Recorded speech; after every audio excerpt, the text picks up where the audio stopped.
We're answering the question now of how to make chicken stock.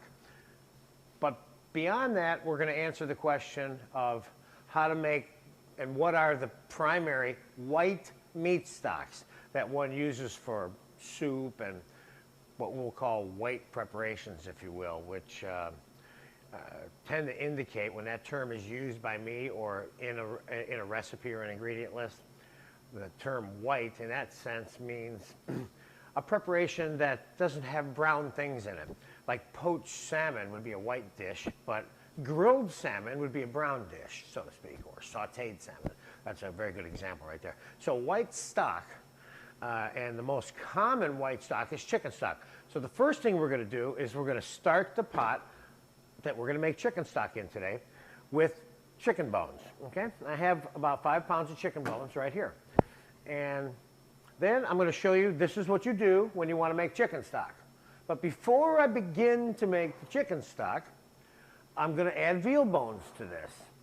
I have some veal bones here that have some meat on them. Now, whenever you do that, of course, you have to cook this longer, okay? Because veal bones take longer to extract the flavor. You can make chicken stock in 3 to 5 hours, even 2 or 3 hours, depending on how much and how finely it's chopped up. Veal bones, although those same answers apply to that in terms of the size of the bones against the length of time that you have to cook them, the smaller they're cut up, the quicker you can make the stock. So we're going to begin by putting the 5 pounds of chicken bones into our little stock pot, okay? And I've got a combination of wing tips. I got a couple of backs. I got some necks. I got some breastbones. I've got some carcasses here, you know? And we'll start with that. And then we're going to put our mirepoix, our celery, carrots, and onions, into the pot real quick. This recipe, I believe, calls for about 1 pound of onions.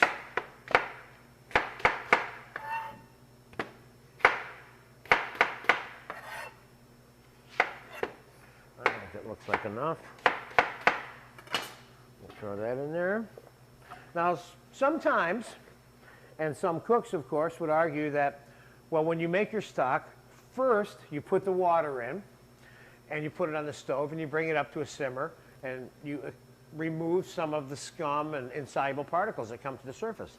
Remember, all the things that come to the surface of the pot are insoluble, things that are not soluble with water, or they're fat, which both are not soluble. So if the vegetables are all on top of the pot, they get in the way of the scum coming, and you're getting clean ladles to remove this from, remove the scum from the top. So some people would say, don't put the vegetables in right away. In the case of the chicken, it doesn't matter as much because it's cooked at a higher rate, and some of the fat you want to leave on top of the pot. Now, this is the only stock where this principle applies, where you don't take all the fat off, because the yellow fat from the chicken gives a little bit of color and a little bit of flavor to the stock itself. Unlike any other stock, chicken fat is good, okay? Of course, you don't want it completely covered in chicken fat because then it will just taste like fat. You don't want that. But you want to maybe take half the fat off and leave half of it on during the cooking process.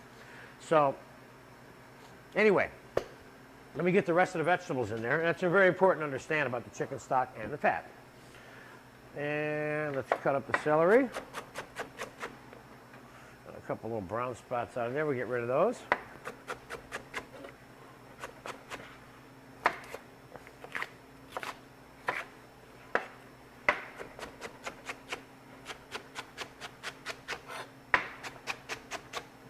Again, always keep in mind, it doesn't matter what the speed is that you're cutting your veggies, it's you're cutting them up the right size. In the case of any stock where it's going to be cooked for hours, you always have to remember one thing about your veg in terms of what size they should be cut. It takes an hour to an hour and 15 minutes to extract the flavor from a vegetable when it's cut, you know, the size of, you know, a quarter box, like say the size of a quarter. So when you want to get the flavor out sooner, you cut them a little bit smaller and it comes out faster, okay?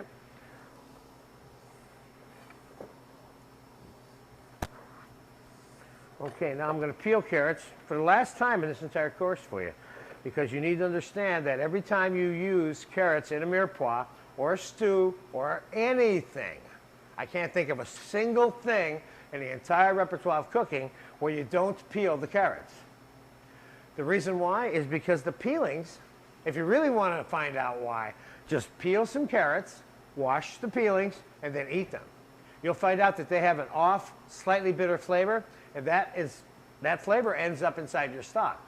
So that's the reason why carrots are always peeled in cooking, okay? So we're going to quick peel these.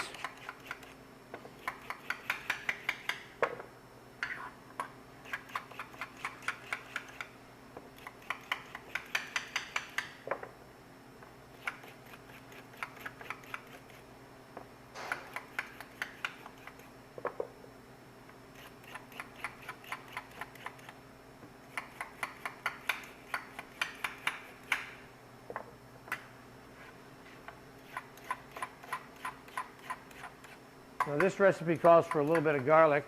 Richard, can you bring me 2 bulbs of garlic, please? Just 2 whole bulbs? Thanks.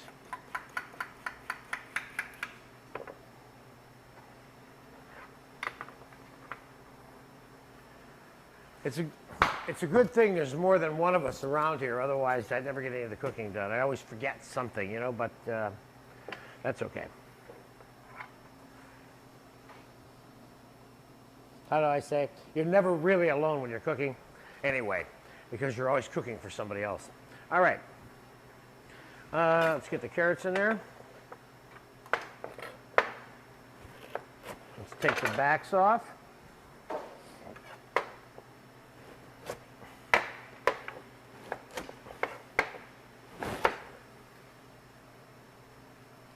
Cooking something else for another lesson in this class, the fish stock right now in the back, see?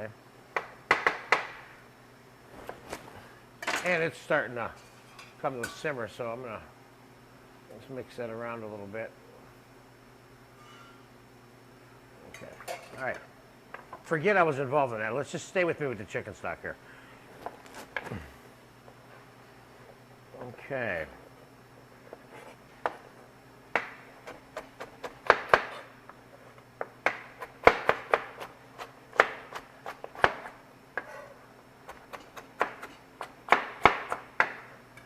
Okay, there's the carrots. And now we have all of the mirepoix, celery, carrots, and onions in the spot. Now I'm going to take a couple of whole garlic bulbs. I'm going to throw them in there. Cut them in half. And we're going to put a little bit of bay leaf. Thyme, bay leaf, mirepoix, celery, carrots, and onions would be the 5 staple items that go in every stock almost. Can't think of a stock they don't go in.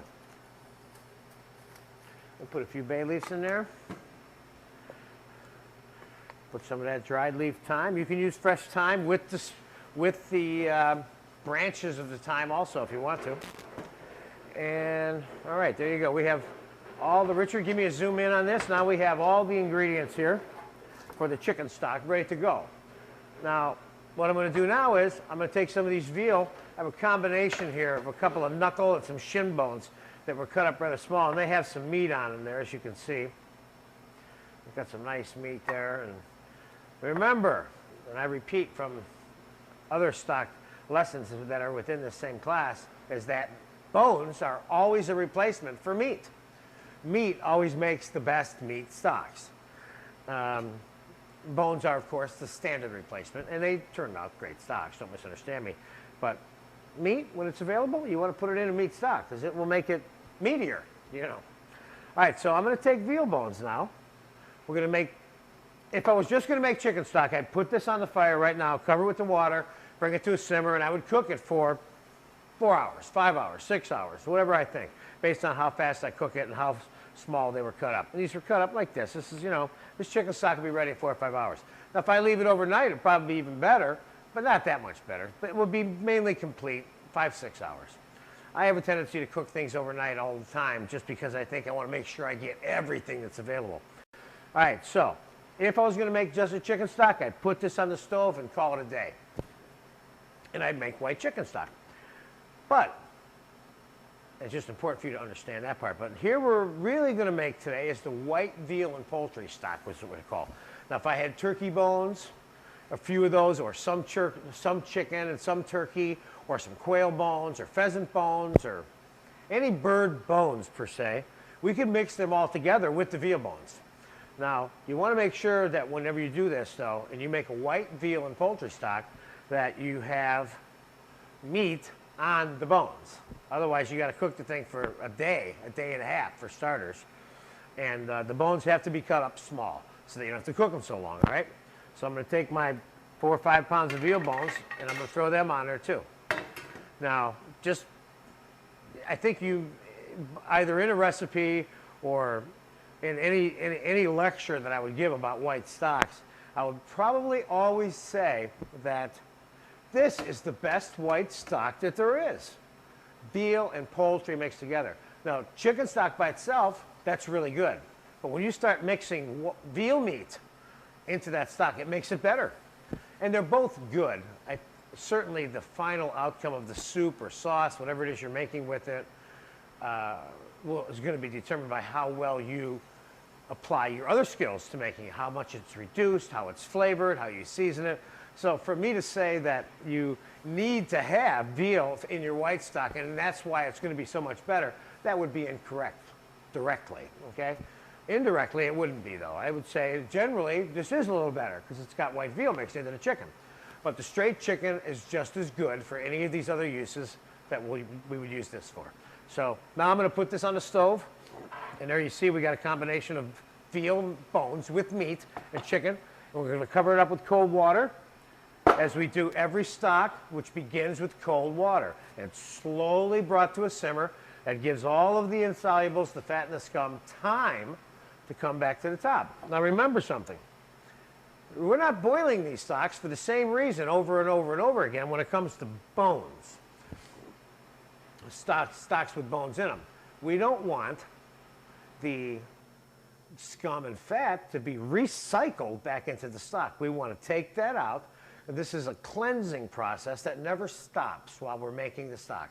So I'll begin by skimming this stock in the beginning when it first starts cooking, but then over the course of time that it's cooking, in this case it's going to be maybe 5 to 7 hours, I'm going to continue to come along and nursemaid the stock and come along and skim it. And then in the final analysis, all of this skimming, and then of course as we progress to making sauce out of the stock, the skimming of the sauce itself, this is continuous, this continuous cleansing, which is what makes the sauce so smooth and nice and professional, if you will. And it just has that, it's just better, it tastes better because all the bad stuff is taken out. All right, so we're going to cover this up, whoa, I forgot the thyme and bay leaf. We put a little bit of thyme and a little bit of bay leaf.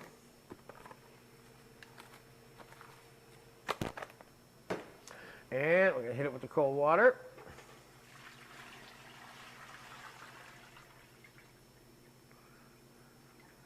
And we're going to bring it up to a simmer.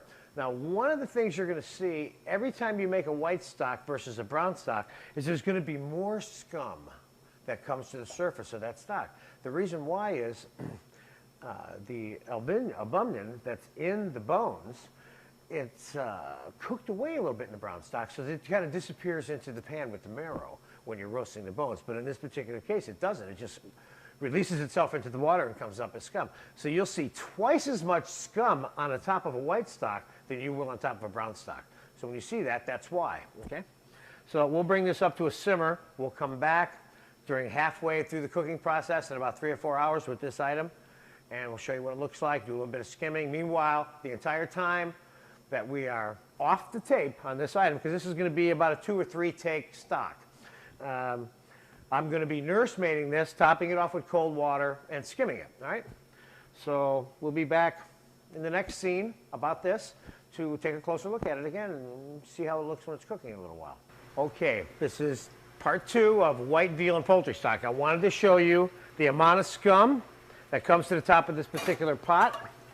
And I want to show you again the exact physical procedure for removing the scum from the stock pots. Now, one of the things I got here is I got the pot half, it's not centered on that burner. It's off center because I want to create turbulence that pushes the scum to one side of the pot so I can remove the scum easier.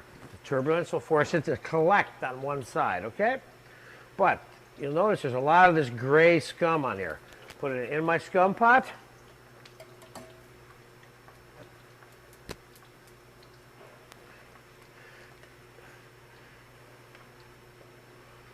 Just want to point that out to you, and it's the last time I'm going to take you to this pot, this white chicken and veal and poultry stock. This is the last time I'm taking you here until this is done. And when you come back, this is going to be cooked for like 5 to 7 hours, 8 hours, depending, and then we're going to strain it. And we'll take a look at the stock later. Okay, so there you go. You'll notice how it's, I want you to get a tight shot, Richard, here. I want you, your students to notice the amount of simmering here. This is chicken and veal. This is not brown beef, or this is not any other stock. This one simmers a little bit more than your brown bone stocks, okay? I can make it a little bit more than that if I want, but I don't want to because this has got bones in it. You don't want the stock to be cloudy, okay? So it's off center slightly, fat's collecting, but once again, we're leaving the chicken fat in here that I have right now. All we want to take off the surface of this is scum. Now you may have to go to a smaller ladle to get the scum off, but leave the fat behind, see? So again, all stocks, all sauces, but particularly at the stock stage, which is where we are in this particular lesson, are nursemaided. You are the caretaker of the stock. You are the one who takes all of the insolubles off. And that's what makes the stock really nice and clear and clean. Okay? All right. I'll see you when this is done. All right, the completion of the white veal and poultry stock, or the chicken stock with meaty veal bones, however you'd want to talk about it. This we have allowed to cook for 8 hours. And this is the pot we just put on a little while ago, 8 hours ago, if you want to call it a little while. And there she blows. You'll notice that I had left some of that fatty chicken fat on top of the stock throughout the cooking process. It's still there, okay? There it is. It's going to make the stock particularly good.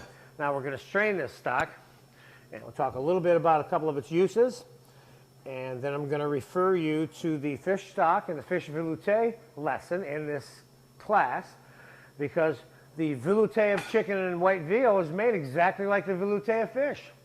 All the veloutés are the same. They're made out of white stock, they are slightly thickened, and they're typically reduced with mushroom and mirepoix, celery, carrots, and onions. Let's give this a strain. Let's take a look at it. I'll give it a taste just so you get an idea what my opinion is about what we made in this class today. This is certainly my favorite white stock. There's no doubt about that, even if it does fog my glasses up, you know.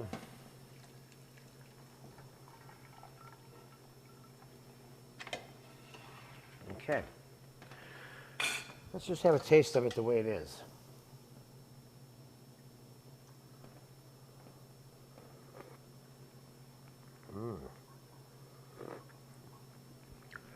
You're probably asking yourself, well, what if it wasn't any good? Would he tell me? You better believe that I would. Because I would then bring to you the solution to change that, which would be part of this learning process. This stock is good. It needs to be reduced, obviously, because it's still in its full natural state of being watery in terms of its flavor. Now, I'm probably going to end up reducing this down by half and taking it home and making some chicken in a pot or something with noodles and vegetables and mushrooms in it or something, which is a great stock to use for boiled chicken with this. This is great for boiling your pasta in, by the way. Anyway, I don't want to get too far involved in what this is used for, other than the fact that this is probably the best white stock one will ever encounter in life and in cooking. It just has those kind of qualities and properties to it that give it the continuous flexibility and the depth of flavor that you need when you're cooking. So let's just take a peek at it on a plate here for a second.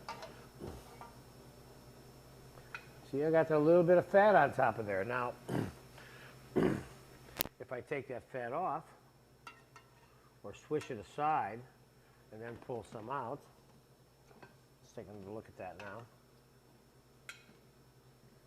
It's a pretty clear stock. Now, in the next class that you're going to receive, which is a soup class, one of the things that I'm going to teach you is how to clarify your stock with egg shells, egg whites, and ground meat, all mixed up together and simmered in the stock to form a cake on the top, which collects all of the things that make the soup not clear. Couldn't be put any better than that. So consommé would be that crystal clear reduced stock. And we're going to turn this into one in your class that you receive next month. But back to the subject of converting the white stocks, white chicken, white veal and chicken, all white veal, whatever it happens to be, fish velouté, fish stock, to convert this to fish velouté sauce, or excuse me, to convert this to chicken velouté sauce, go to the fish stock and fish velouté button on the DVD, and it will tell you exactly how this is made into velouté sauce. Mushrooms, mirepoix, reduced with a little bit of flour, a little bit of cornstarch, then it's strained and seasoned and finished. A little bit of butter we put, possibly a little bit of cream if we want. Otherwise, we just use it as a thickened stock that's well reduced and use it for all kinds of things. So there it is, white veal and chicken or poultry stock. Later to be made into velouté or to be used as chicken broth. Enjoy it. This is a lifelong item that you should be able to use forever.